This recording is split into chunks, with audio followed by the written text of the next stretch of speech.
All right, welcome back to Entrepreneurship One. We are going to be reviewing the budget.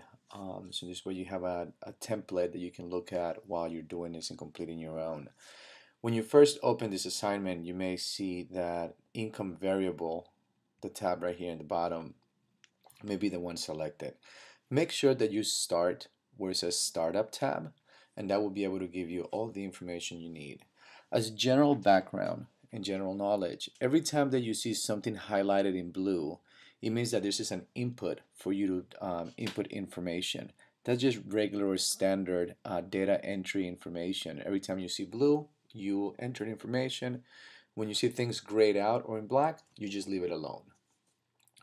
So when you're first doing this and you're looking at your startup cost, you may or may not have some labor wages. Labor wages are not your employees. This is wages that you have to pay either a consultant or someone else before you start your day one of doing business. Or you may or may not have any wages included. So let's say that you do not have any wages. So what you can do is either A, you can leave it blank, that'll be a 0, or you can just change the label to something else. For example, if we were doing a different company that is in baking, or you want to open a restaurant, you may put here kitchen equipment. So you just type in the equipment that you need.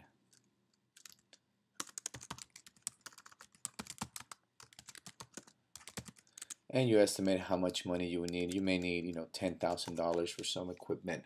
You may need other, front office or front register equipment, which is computers and such. You may say you may need about $5,000 to open your bakery. So now you have the equipment in the background, and then you would also have the equipment in the front. You may be renting or leasing. If you're doing a startup company, don't think about buying, right? No one will ever, come and say, go ahead and buy a building. You may do that once you have capital and you have credit and so on. So in the meantime, always go through a lease agreement and put here how much you need in the lease agreement to get it started. Not the 12 months, but just to get it started. So you may need, the security deposit plus 3 months rent. So if you're paying 3 months worth of rent, that's $3,000. Plus a $5,000 deposit, you may need $8,000 to get that started. If you're running a company that has inventory, things that you have to buy and keep on your shelf, right? So if you're doing a restaurant, you need to buy food and you need to buy drinks and stuff like that you need to keep in inventory. If you're selling goods such as shoes, shirts, anything like that, you may have to buy things to keep on inventory so that you can sell. So let's say that you will guesstimate you need another $1,000 in inventory. Let's just put another $500 in miscellaneous. One of the things that you want to consider is that you can change these labels at any given time, or you can insert a new label, right? And in using a new label, you can put permits or whatever it is that the label needs to be called. And then maybe to get the permits of what you need is an additional $1,000. So when you start talking about how much money you need to start your company, this is the number that comes around, that you need $30,000 to get started. Now let's go into the income variables. So let's say, for an example, the company that you're doing is, you are having a restaurant and you're selling sandwiches. So instead of giving me, you may have a dozen different sandwiches and they're different price between $7.99 and $12. Well, what you want to do is give me the average cost per sandwich. Or you can even do it the average cost per meal, right? So if you're selling sandwiches plus a soda plus chips, then you want to do an average cost of the three. Or so, for example, you can say the sandwich will be here. Right, so sandwiches, the average cost of a sandwich is going to be $10. And then you're going to say, we're going to retail sodas or drinks. The average cost of the drink is going to be $2. Not 200, just 2. And for example, you're going to say the average sale of, other cookies and such, that was going to be $1, right? Now, units of cost of goods sold, right, per unit, how much does it really cost you to make a sandwich? The way that you usually figure this out in the real world is that you have to take an amount. So for example, if you're going to produce 10 sandwiches, how much does it cost to buy you the bread? to buy the meats, to buy the condiments and everything that goes in the sandwich, and then you divide it by the 10 sandwiches. If you can, if you buy the bread and everything, and you can make 100 sandwiches, so you divide that by 100. So let's say after you go for shopping and you buy all the goods that would take to make 100 sandwiches, and the total is $100. Well, your cost per sandwich is $1. Right? The cost for the drinks, it may be 50 cents, and the cost for the cookies may be 25 cents. So each one of them will give you a different margin, right? The sandwiches being the most amount of margin. Maybe this is $2. Then here you come in the first month. In the first month, you tell me exactly how many units of sandwiches you think you're going to sell in the first month. The way you want to average this is trying to figure out how many sandwiches you want to sell per day. So if per day you figure that you are going to sell 20 sandwiches, right?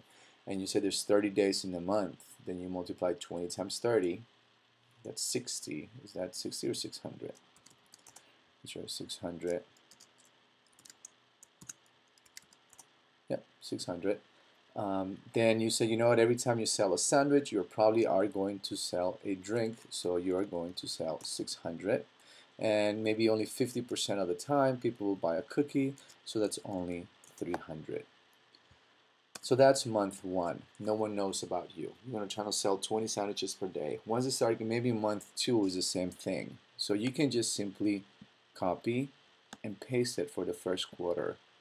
On the second quarter, you say, you know, we're going to start seeing an uptake on sales, and people are going to start buying more of our sandwiches because there's more referrals. People knows where we are. Marketing is working good. So you do the same thing. You can copy and paste this for the next 3 months, and then maybe in month 12 you do 1,200 sandwiches, and it'll be the same thing. You do 1,200 sodas or drinks and 600 cookies, and that's going to be good enough for us for the rest of the year. So what you're trying to tell me is every month what do you think you're going to sell. The more accurate you are with these numbers and with the units that you think you're going to be able to sell, the better it will be. The more accurate you are with your pricing, the better you will be in terms of really knowing what's going on with your company. And of course, the better you are in cost of goods sold, the better information you will receive in understanding how much money you're going to have in terms of margin. Now, wages. The reality is that you have to pay yourself and you have to pay your employees. Now, if you don't pay yourself, this means that you don't have a job, you just have a hobby. And we need you to want to work for your company. So you are the first employee, you should pay yourself something. Whether in the first month it's only $1,000 or $2,000 or whatever it is, because in the first quarter you say, hey, you know what, I'm willing to work for nothing. Then in the next quarter, I'm going to pay myself a little bit more. And maybe that's all I'm going to be able to afford to pay me for the first year. So you're only making $25,000. Maybe in month 7, you pay yourself $4,000. Right? This is a startup company, which means you don't have any money and you're banking on future sales. Then do you have employees? Right? If you do have employees, you need to average how much you're going to pay them. If you're going to pay them minimum wage. Now the way that I set this up is very simple. Right? We know that there are 52 weeks in 1 year, so we put here weeks, I'm going to put 52. We also know that there are 40 hours per week, so if I multiply this is now hours per year. If you were to hire somebody full-time, it would be the 52 hours, the 52 weeks times the 40 hours per week, you'll be working 20 and 80 hours. Right? If you're getting somebody full time, and then you're going to say, hourly payment. Right? I'm going to make this the same as this one over here, so you guys can change this inputs. You may want to pay them $9, and what is the minimum wage? 75 cents, $9.75. So you can say the annual payment, or the annual salary is going to be this times the hours worked for the year. So they'll be making right about $20,000 a year if you're paying them minimum wage. And then what you can do is that you can say, well, if I'm paying them that per year, how much would this be per month? Per month will be $16.90. So you can say, my first employee is going to be a cook who's going to help me with the sandwich making, and I'm going to pay him $16.90 per year, per month. Right? And then you can add this.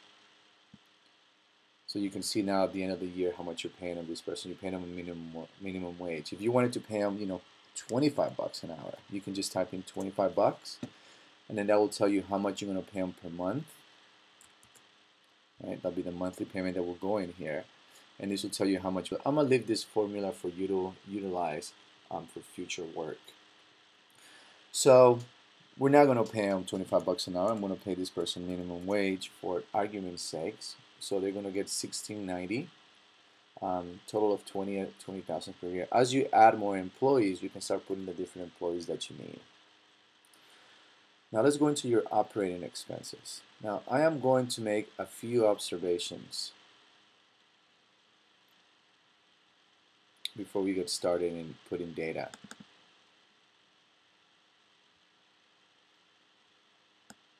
What's going on here?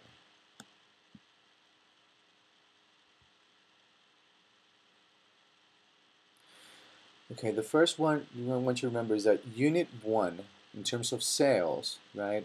We go here to income variables. You said you were going to sell 600 units at $10 each. That is 600 times 10, which will give you the operating expense of $6,000, because 600 times 10 is $6,000. So you will do $6,000 in sales on the first month in sandwiches. Then you said you were going to also sell drinks at $2 a piece.